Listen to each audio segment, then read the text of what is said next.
ലൂക്കായുടെ സുവിശേഷം 14-ാം അധ്യായം 7 മുതൽ 14 വരെ വാക്യങ്ങൾ.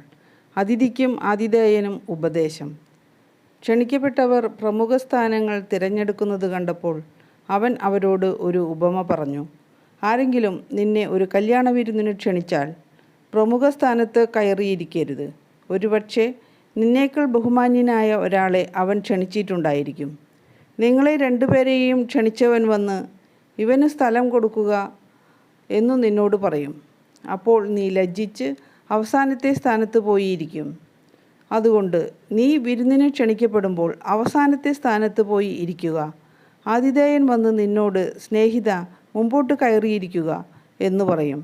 അപ്പോൾ നിന്നോടുകൂടെ ഭക്ഷണത്തിനിരിക്കുന്ന സകലരുടെയും മുമ്പാകെ നിനക്ക് മഹത്വമുണ്ടാകും.